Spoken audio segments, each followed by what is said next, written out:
Merci à tous d'être présents sur cette manifestation. On est très fiers d'être présents sur cette 10e édition.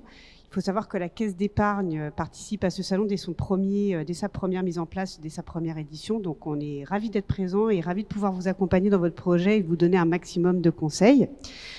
Je vais peut-être me présenter parce que du coup, je ne l'ai pas fait. Nathalie Escar, donc je suis directrice du centre d'affaires prescription et partenariat de la Caisse d'épargne.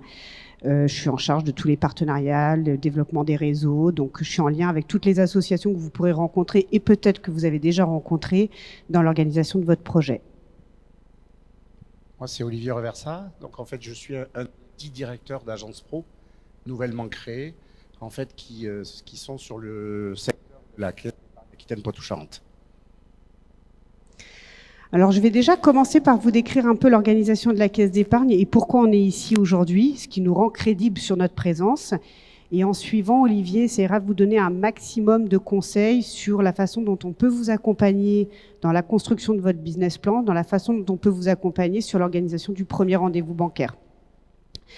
Donc, la Caisse d'épargne, au niveau national, on a signé un engagement avec l'État pour être présent dans l'accompagnement des femmes, pour développer notre proportion d'accompagnement dans les femmes dans leurs projets professionnels. Donc, c'est pour ça qu'on œuvre auprès de beaucoup d'associations. Et sur le territoire, on est en lien avec un certain nombre d'associations que vous devez connaître, qui sont La Ruche, Les Premières, Rallye des Pépites, Salon Professionnel, pour donner un maximum de conseils aux porteuses de projets et pour les accompagner dès le début de leur projet, surtout, et pas juste à la fin au moment de la demande du financement. On est aussi très très présent avec les réseaux d'aide à la création d'entreprises et l'accompagnement des femmes. Donc on fait partie des comités de décision, ce qui permet à nos équipes de conseillers professionnels d'être plus sensibles, je dirais, aux craintes, aux peurs des femmes quand il s'agit de passer le cap et de se mettre en reconversion professionnelle. Donc, je vais laisser la main à Olivier sur la partie purement bancaire et sur la façon dont il faut construire un business plan pour se présenter en banque. Et on va essayer d'être très terre à terre pour vous donner un maximum de conseils sur le premier rendez-vous avec la banque. Mais sachez, je voudrais juste dire ça, que la banque, elle ne doit pas être présente uniquement sur la dernière étape, sur la partie financement. Mais si vous voulez qu'on puisse vous mettre en lien avec nos partenaires, il faut vraiment venir nous voir dès le début pour qu'on puisse vous dire allez voir telle association, elle va pouvoir vous faire mûrir sur tel sujet, elle va vous aider à construire telle partie de votre business plan. Donc c'est important qu'on soit là sur toute l'élaboration de votre projet. Alors le business plan en fait, on va regarder ensemble. Mais déjà, qu'est-ce que c'est? À quoi il va vous servir en fait dans votre parcours?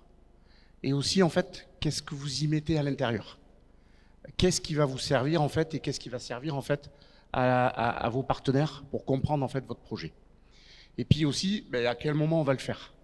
Le business plan, en fait, il ne faut pas le commencer trop tôt, parce que derrière, aujourd'hui, si vous le commencez trop tôt, en fait, vous n'avez pas totalement mûri votre projet. Le business plan, qu'est-ce que c'est, en fait? Aujourd'hui, c'est, en fait... le but, en fait, c'est que vous allez rédiger l'histoire de votre création d'entreprise ou de votre projet professionnel.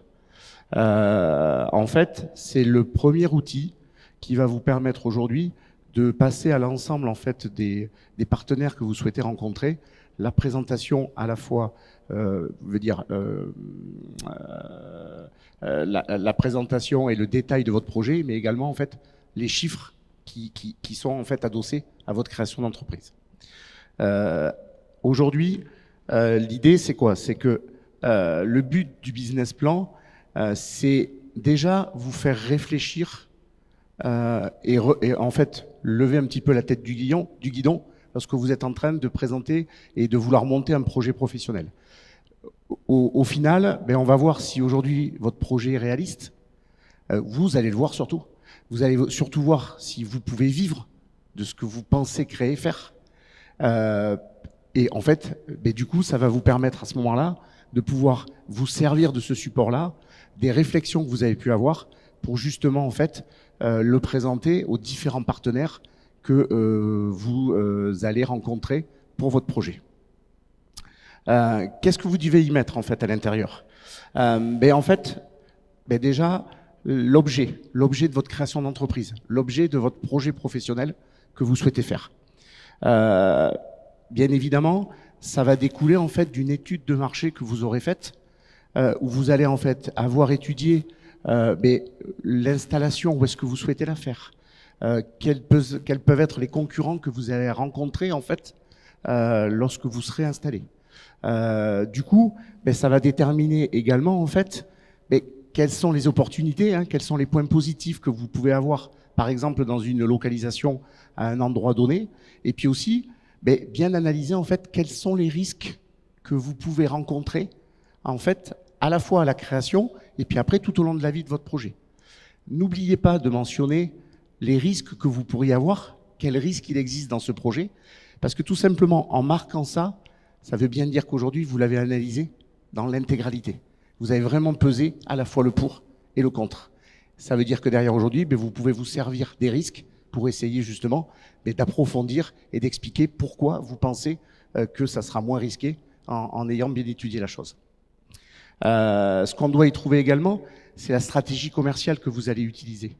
La stratégie commerciale, les horaires d'ouverture d'un magasin, si vous faites ça.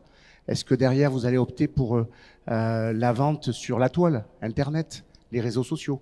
Est-ce que derrière aujourd'hui, vous allez vous faire accompagner par des proches, par des fournisseurs?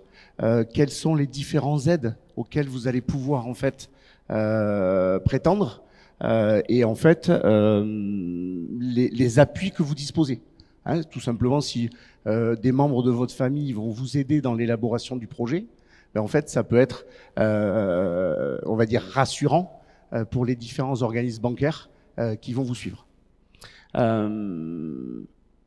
Ça, en fait, c'est la partie verbatim de votre projet. Vous l'avez expliqué.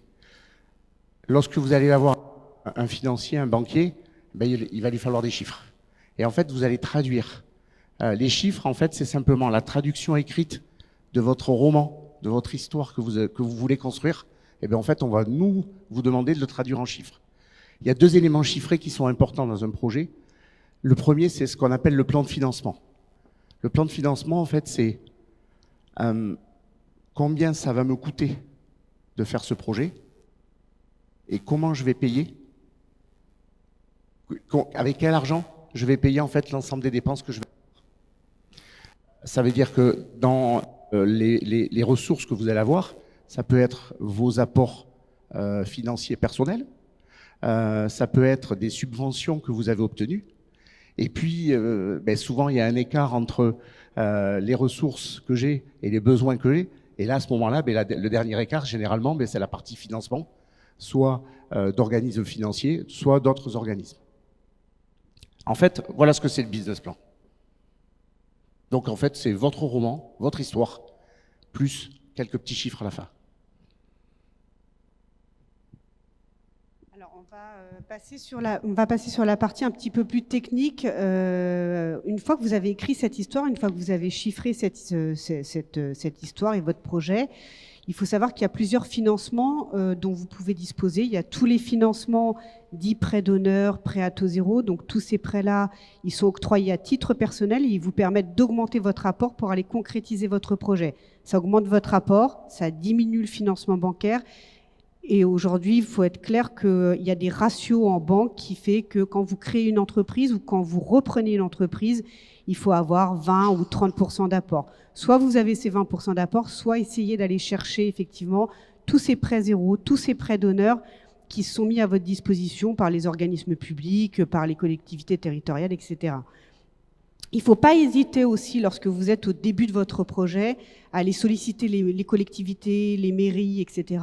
Puisqu'aujourd'hui, quand vous créez une entreprise en France, vous êtes assez bien soutenu. Et selon si vous... alors il y a plusieurs thématiques, et ça, je vous laisse vous renseigner, mais si vous êtes sur du développement d'emploi ou plutôt lié à des solutions environnementales, il y a des fonds qui vous sont donnés et qui vont aller encore augmenter votre apport. Et dans votre plan de financement, ça permet effectivement d'être dans les normes des attentes bancaires. Il y a également, parce qu'il ne faut pas l'oublier, toutes les solutions alternatives aux prêts bancaires. Alors, je ne dis pas qu'il faut faire que ça, bien sûr, parce que dans ces cas-là, ce serait la mort des banques. Mais il y a toutes les solutions alternatives qui sont les modes de participation sur Internet au travers des plateformes. Quand vous avez un peu un projet innovant, etc., il ne faut pas hésiter à avoir recours à ce genre de solution, parce que même si ça ne répondra pas à la totalité de vos besoins, bah, ça peut compenser un manque dans un plan de financement. En accompagnement de tous ces prêts d'honneur, de tous ces prêts à taux zéro, qui sont vraiment à titre personnel, nous, en banque, à la Caisse d'épargne, on met un certain nombre de produits en place pour vous accompagner à des conditions assez favorables, qui sont notamment à des prêts à taux zéro, pour aller venir en complément de ces prêts d'honneur ou de ces prêts à taux zéro. Donc, qui viennent en plus de cette partie financée. Une fois qu'on a réussi à trouver ensemble les bons moyens de vous accompagner sur votre besoin, il faut aller chercher des garanties, parce qu'il ne faut pas se mentir, les garanties aujourd'hui, c'est ce qui permet de rassurer vos partenaires, et notamment vos partenaires bancaires. Il y a toutes les garanties classiques que vous devez connaître à titre particulier, qui sont les sociétés de caution mutuelle, les garanties réelles, les cautions personnelles. Mais lorsque vous créez une entreprise, et encore plus quand vous créez ou vous reprenez une entreprise en tant que femme, vous avez le droit à des garanties supplémentaires qui sont octroyées par les réseaux d'accompagnement et qui vont aller nous contre-garantir notre prêt à 80%, donc c'est quand même énorme, et qui derrière, et je sais combien c'est important pour une femme, va limiter votre engagement à titre personnel, puisque la banque ne pourra pas aller chercher plus de 20% de votre caution personnelle. Et aujourd'hui, pour faire beaucoup d'accompagnement en réseau dans les associations reliées au projet féminin, je sais que l'une des craintes pour que les femmes puissent passer le cap et puissent aller œuvrer en faveur de leur reconversion, c'est souvent le risque qu'elles peuvent faire prendre à leur foyer. Voilà, sachez qu'en tous les cas, ça ne doit pas être un frein, parce qu'aujourd'hui, il y a beaucoup de moyens de le limiter, et notamment à travers ce type de garantie. Merci. On a vu le business plan, on a vu un petit peu les différents financements auxquels vous pourriez prétendre, les garanties qui peuvent être associées à ces financements. Moi, ce que je voulais vous présenter aussi, mais justement, c'est peut-être le vrai premier rendez-vous bancaire. Aujourd'hui, pourquoi il est important celui-là? Parce qu'en fait, c'est le moment où vous êtes à la fin de votre business plan, à la fin de votre partie, entre guillemets, administrative et écriture de votre histoire et de votre roman. Et maintenant, il faut aller convaincre quelqu'un qui vous prête de l'argent. Ça veut dire que ça se prépare. Et ça, vous allez vous appuyer sur quoi? En fait, vous allez déjà le faire quand vous aurez fini votre business plan. Il faut que vous ayez fait le tour de tout.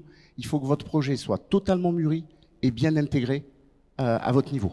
Pourquoi? Parce qu'en fait, à partir de ce moment-là, sur le premier rendez-vous avec le conseiller caisse d'épargne, en fait, c'est aujourd'hui, il faut que tu me suives, viens avec moi. Donc, il faut arriver à le convaincre. En fait, c'est votre VRP auprès des services bancaires. C'est lui qui va obtenir l'accord pour qu'on vous finance. Donc, il faut le convaincre et lui dire, allez, viens faire un bout de chemin avec moi, on va partir sur une super histoire. Aujourd'hui, entraînez-vous. Vous avez des proches, en plus, souvent les proches, ils sont quand même relativement gentils. Mais aujourd'hui, il faut prendre des cobayes. Et puis, le jeu de rôle, t'es le banquier, et puis moi, je te présente mon projet, et tu me dis ce qui va et ce qui ne va pas. Voilà aujourd'hui, moi, les conseils que je vous donnerai pour à la fois préparer votre business plan et ensuite aller le vendre auprès des organismes financiers. Alors, je finirai là-dessus. À la Caisse d'épargne, on a toujours été très fiers d'accompagner des femmes dans leurs projets. On a toujours essayé de les mettre en lien avec un maximum de réseaux pour que ça puisse fonctionner et limiter au maximum les risques. Et on est très fiers, par exemple, d'avoir accompagné ces 3 structures. C'est des exemples, mais qui sont Happy Bull, c'est trois histoires magnifiques, parce que c'est 3 histoires de femmes qui ont commencé avec des statuts d'auto-entrepreneurs, parce que comme ça, elles avaient une idée. Elles ont toujours été très hésitantes sur leur premier rendez-vous bancaire, parce qu'elles venaient demander 10 000 € et qu'elles pensaient que c'était énorme et qu'elles auraient des refus. Et aujourd'hui, c'est une très belle PME sur Internet. L'atelier d'Amaya, elle était étudiante, elle est venue nous voir pour la création de son premier magasin sur Bordeaux.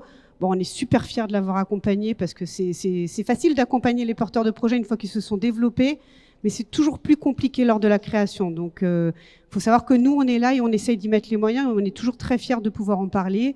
Et on a Asna aussi, que vous connaissez sans doute aussi sur le territoire, qui a ouvert une première boutique avec des chocolats grands crus entre guillemets et qui aujourd'hui s'est développé à travers plusieurs boutiques. Ben voilà, nous c'est des belles histoires.